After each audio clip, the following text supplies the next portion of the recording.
Allah kalau sudah mau mengijabahi doa dan permohonan hambanya ini, caranya luar biasa indahnya. Sering kita dengar kisahnya Imam Ahmad ibnu Hanbal. Tiba-tiba bangun tidur, kepingin pergi ke sebuah desa tapi nggak tahu ingin apa ke sana. Ingin pergi ke tempat sebuah kota atau sebuah desa tapi dia nggak tahu alasannya kepingin pergi itu untuk apa. Hanya hatinya saja ingin. Sampai akhirnya beliau berangkat pergi ke desa tersebut. Karena nggak ada tujuan sampai di desa tersebut, dia bingung mau apa. Akhirnya beliau sholat di masjid. Selesai panggil, sini kau orang asing ya? Iya. Nggak punya tempat tinggal, nggak ada. Kalau kau mau berkenan, kau bisa istirahat di tokoku ini. Tapi ya sederhana, nggak ada tempat tidur yang mewah. Dia bilang nggak apa-apa, alhamdulillah, asalkan saya dapat tempat tinggal. Kemudian Imam Ahmad ibnu Hanbal ngelihat orang itu sedang mengadon rotinya, sedang bikin roti sambil beristighfar kepada Allah, membaca zikir kepada Allah Subhanahu wa taala. Kata Imam Ahmad ibnu Hanbal, ajib, ini orang bikin roti sama baca-baca, sama berzikir. Ditanya sama Imam Ahmad bin Hanbal, sudah berapa lama kau berbuat seperti ini? Oh, sudah lama, sejak lama. Saya selalu istiqomah. Apa yang kau dapatkan dari istiqomahmu ini, berzikir sambil bekerja ini? Kata orang tersebut, yang saya dapatkan, tidak ada satu doa pun yang saya panjatkan kepada Allah kecuali diijabahi. Kaget Imam Ahmad bin Hanbal. Setiap keinginanmu, setiap doamu diijabahi sama Allah, ya. Semua yang saya inginkan diberi sama Allah kecuali satu yang belum. Nah, ini orang muslim tuh harusnya seperti itu. Jangan mengatakan doanya nggak diijabahi, tapi belum diijabahi. Karena Allah bilang apa? Ud'uni astajibu lakum. Kalau nggak baik sama Allah diganti. Jadi bukan nggak diijabahi, tapi diganti sama Allah Subhanahu wa taala dengan yang lebih baik. Maka Imam Ahmad bin Hanbal bertanya, apa yang belum diijabahi sama Allah Subhanahu wa taala? Apa doa yang kau panjatkan yang belum diberi sama Allah? Dia bilang apa? Saya ini sangat cinta kepada Imam Ahmad ibnu Hanbal. Saya kepingin ketemu. Sampai detik ini tapi saya belum ditakdirkan oleh Allah Subhanahu wa taala untuk berjumpa dengan seorang ulama besar yang namanya Imam Ahmad ibnu Hanbal. Imam Ahmad ibnu Hanbal ketika mendengar itu langsung bertakbir. Pantas dari kemarin saya ingin datang ke desa ini tapi nggak tahu tujuannya untuk apa. Nggak tahu kenapa hati ini terdorong ingin pergi ke desa ini. Nggak ada tujuannya. Ternyata hati saya digerakkan oleh Allah hanya karena Allah mau mengijabahi doanya pembuat roti ini. Ini yang berdoa sama Allah dikasih keistimewaan apa? Gak perlu dia pergi jauh-jauh ke kotanya Ahmad ibnu Hanbal. Gak perlu dia bersusah payah untuk berjumpa dengan Imam Ahmad ibnu Hanbal. Kalau sudah doa seseorang diijabahi sama Allah, Allah punya cara yang istimewa. Imam Ahmad ibnu Hanbalnya dikirim ke tokonya, ketemu nggak pakai susah. Nah, ini doa kalau sudah kita panjatkan diijabahi sama Allah istimewa.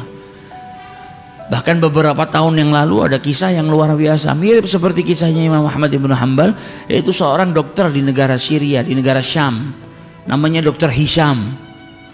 Dr. Hisham ini dokter yang ahli di bidang tulang atau saraf. Jadi dia paling istimewa di Jazirah Arab. Setiap orang datang dari luar negeri untuk berobat sama si Dr. Hisham ini. Sampai pada suatu saat Dr. Hisham ini mendapatkan undangan seminar tentang ilmu yang dia dalami. Naik pesawat baru terbang beberapa waktu, ada gangguan cuaca yang buruk mengharuskan pesawat itu turun di bandara terdekat. Maka akhirnya dengan terpaksa pesawat itu mendarat di bandara terdekat. Dia tanya sama yang jaga bandara, ini kapan kira-kira pesawat ini bisa diterbangkan lagi? Oh, mungkin bisa makan waktu 9-10 jam, bisa sampai 12 jam.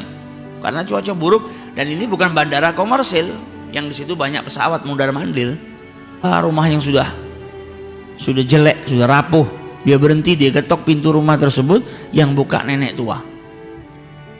Wanita yang sudah lanjut usia. Ditanya sama Dr. Hisham, apakah kau punya telepon di sini? Saya ingin mengabari tempat saya yang saya tuju itu karena saya saat ini tidak bisa melanjutkan perjalanan. Kata nenek tadi, saya nggak punya telepon, saya ini orang miskin, nggak punya apa-apa. Saya hanya punya teh dan sedikit makanan. Kalau kau mau silahkan masuk. Saya berikan teh dan sedikit makanan untuk menghangatkan dirimu. Maka masuk Dr. Hisham, duduk, minum teh, dikasih makanan. Nenek tadi kembali ke kursinya. Kemudian di kursinya dia berzikir kepada Allah, berdoa kepada Allah Subhanahu wa taala. Dilihat sama dokter Hisham, luar biasa ini nenek. Di malam hari dia duduk, dia berdoa kepada Allah. Tanpa dokter Hisham sadari, ternyata di sebelah nenek tadi ada anak kecil yang terbujur kaku. Ditanya sama dokter Hisham, ini anak sebelah kau ini siapa? Ini cucuku. Mana orang tuanya? Orang tuanya sudah meninggal. Bapak ibunya mati sudah, yatim piatu. Ini anak saya yang rawat dari kecil. Ditanya sama dokter Hisham, kenapa anak ini dari tadi saya lihat gak bergerak? Maka dijawab oleh nenek tadi, ya anak saya punya kelainan, ada penyakit di tulangnya atau di sarafnya yang menjadikan sekujur tubuhnya nggak bisa bergerak.